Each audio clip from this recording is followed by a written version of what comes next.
Dans un petit village verdoyant vivait une jeune fille nommée Amina. Amina venait de traverser une période très difficile dans sa vie, le décès de ses parents, empoisonnés par son oncle et sa tante lors d'une fête de famille. Ces derniers voulaient s'approprier toute la richesse de son père et ont donc orchestré ce tragique événement. Un jour, alors qu'Amina pleurait dans le salon, son oncle et sa tante entrèrent. Pensant qu'ils venaient la consoler, elle releva la tête. Mais l'oncle prit la parole d'un ton dur. « Commence à faire tes bagages et quitte cette maison. Désormais, c'est nous qui vivrons ici. Mais oncle, c'est la maison de mon père. Où voulez-vous que j'aille ? Demanda Amina, désemparée. Tais-toi, imbécile. Dans 2 semaines, un homme de la ville viendra te chercher. Tu iras avec lui et tu te marieras. Il a déjà payé ta dot. Alors, prépare-toi. » Avant qu'Amina ne puisse répliquer, son oncle lui asséna une gifle. « Et si je reviens et que tes bagages ne sont pas prêts, tu verras de quel bois je me chauffe. » Après ces mots, son oncle et sa tante quittèrent la pièce. Amina, effondrée, s'écroula en larmes. Elle venait d'être vendue à un homme dont elle ne connaissait rien. 2 semaines plus tard, une belle voiture arriva dans le village. C'était Malik, l'homme riche qui devait partir avec Amina. Sous les regards curieux des villageois, Malik fit monter Amina dans sa voiture. Elle, bouleversée, ne savait pas ce qui l'attendait en ville. Ce fut un voyage silencieux et tendu. Une fois arrivée à la maison de Malik, Amina fut impressionnée par le luxe et la beauté des lieux. Mais elle était également stressée. Tentant d'entamer une conversation, elle demanda timidement. « Pouvez-vous me parler un peu plus de vous, monsieur ?» Malik répondit d'un ton sec. « Je m'appelle Malik, et ma priorité est de gagner de l'argent. Comme tu peux le voir, je suis très riche. » Amina, surprise, tenta d'en savoir plus. « Qu'est-ce que vous aimez, et qu'est-ce que vous n'aimez pas ?»« J'aime l'argent, et je déteste être sans argent, » répliqua Malik. Amina insista pour mieux le comprendre, mais Malik, visiblement agacé, lui dit. « Ton oncle et ta tante m'ont dit que tu n'étais pas instruite, mais je vois que tu sais poser des questions. » Comprenant qu'il ne voulait pas discuter davantage, Amina décida de remettre cette conversation à plus tard. Le lendemain matin, Amina se réveilla dans cette maison luxueuse, mais le cœur lourd. Malik avait quitté les lieux très tôt, probablement pour son travail. Pour ne pas rester inactive, elle entreprit de nettoyer la maison et de préparer un repas. Le soir, Malik rentra à la maison, visiblement fatigué. Amina l'accueillit avec un sourire timide. « J'ai préparé le dîner pour nous deux. Tu peux manger après ta douche. » À sa grande surprise, Malik répondit sèchement. « Je n'ai pas faim. J'ai déjà mangé en ville.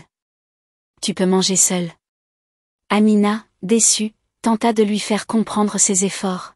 « Mais j'ai passé du temps à cuisiner pour toi. » Malik haussa le ton. « Ne m'énerve pas, Amina. Je ne t'ai pas épousée pour que tu joues à la parfaite femme. Je t'ai prise pour satisfaire mes parents et leur envoyer des photos pour leur prouver que je suis mariée. Rien de plus. » Ces paroles blessèrent profondément Amina. Tentant de retenir ses larmes, elle répondit. « Tu m'as donc épousée pour des photos ? Je ne suis pas un objet, Malik. Si tu n'as pas l'intention de me considérer comme ta femme, laisse-moi retourner dans mon village. » Malik éclata de rire. « Retourner au village ?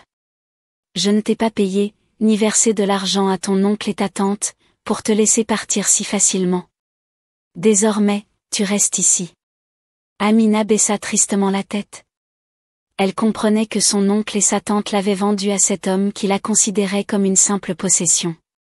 Mais au fond d'elle, une détermination commençait à naître, elle ne se laisserait pas briser. Le lendemain, Amina prit une décision. Elle devait retrouver sa dignité, même loin de son village. Elle sortit de la maison et chercha un emploi. Après avoir passé des heures à demander dans différents commerces, elle finit par être embauchée comme vendeuse dans une boutique d'électronique. Ce travail, bien que modeste, représentait pour elle une lueur d'espoir. Ce soir-là, quand Malik rentra, il trouva la maison impeccable et sentit l'odeur d'un délicieux repas venant de la cuisine. Pourtant, il ne trouva pas Amina dans le salon comme d'habitude. Il demanda en haussant la voix. Amina, où es-tu? Elle apparut dans l'encadrement de la porte, essuyant ses mains sur son pagne. Je suis là. J'ai déjà préparé à manger, mais je ne savais pas si tu voudrais dîner ici ou non. Malik fronça les sourcils. Il était intrigué par son calme et par le fait qu'elle ne semblait pas se soucier de son attitude froide. Il se mit à table et goûta un peu du repas qu'elle avait préparé. À sa grande surprise, il trouva la nourriture délicieuse, mais il ne le montra pas. Au lieu de la remercier, il déclara. Tu pourrais au moins t'habiller correctement. Tes vêtements usés ne reflètent pas ma position sociale. Voici de l'argent, achète-toi des tenues plus décentes. Amina, blessée par son ton condescendant, prit l'argent avec hésitation et répondit calmement. Je ne veux pas de ton argent. Si tu me trouves si mal habillée, je trouverai moi-même un moyen de changer cela. Le lendemain, Amina se rendit à son travail à la boutique d'électronique sans rien dire à Malik. Elle rentrait toujours avant lui pour éviter qu'il ne découvre son emploi. Mais ce soir-là, Malik rentra plus tôt que d'habitude. Il s'étonna de ne pas la trouver à la maison.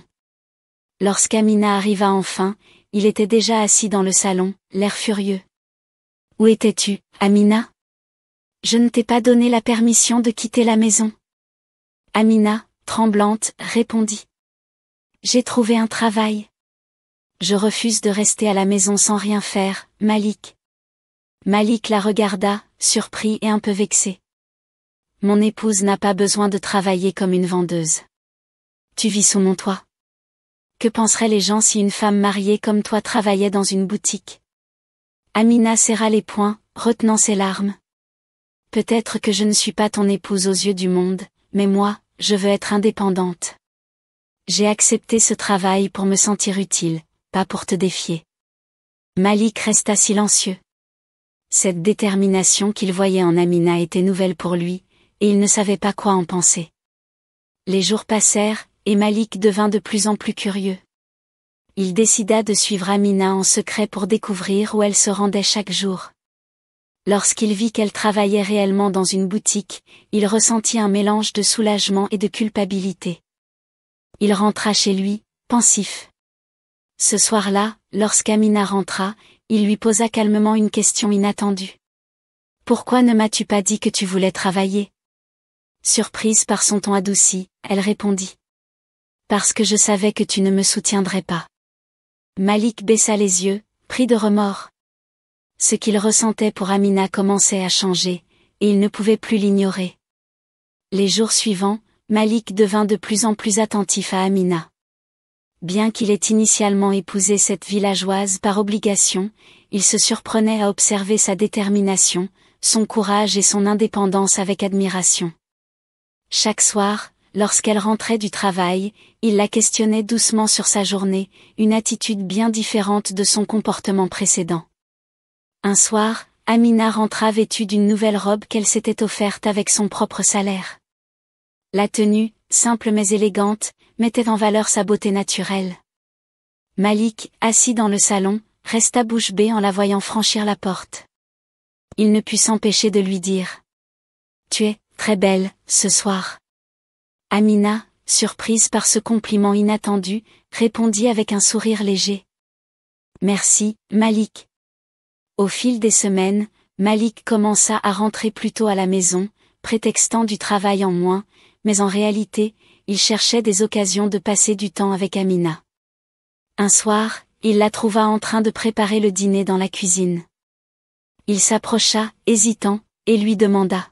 « Puis-je t'aider ?» Amina haussa les sourcils, surprise. « Tu veux cuisiner avec moi ?» Malik sourit maladroitement. « Oui, pourquoi pas ?» Ce fut un moment simple mais marquant.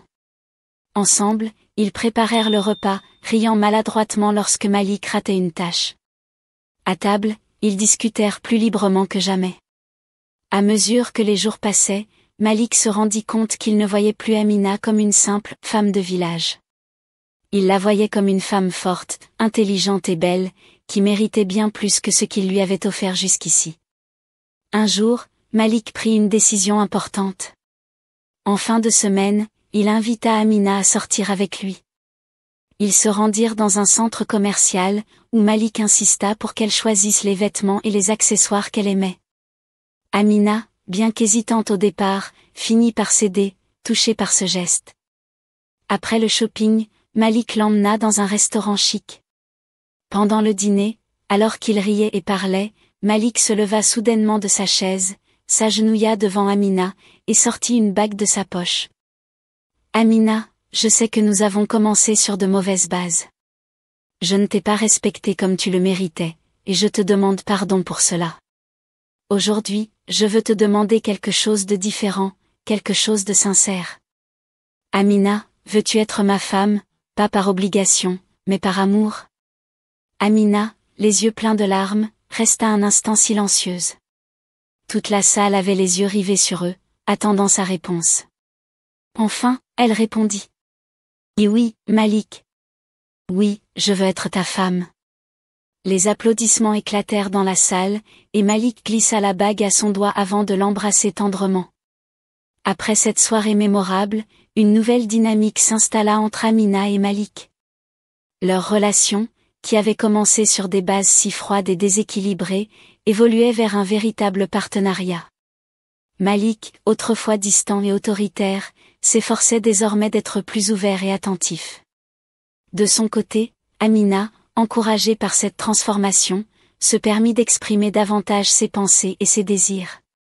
Quelques semaines après leurs fiançailles officielles, Malik emmena Amina dans son entreprise pour lui présenter son lieu de travail. C'était une grande société prospère qu'il dirigeait d'une main de maître. Amina, émerveillée par la grandeur des lieux, ne put s'empêcher de demander. « C'est toi qui as construit tout cela ?» Malik, un peu gêné, répondit. « Pas seul. J'ai eu de bons collaborateurs, mais c'est vrai que j'ai travaillé dur pour arriver là. Aujourd'hui, je veux que tu y participes. » Amina, surprise, leva les yeux vers lui. « Participer?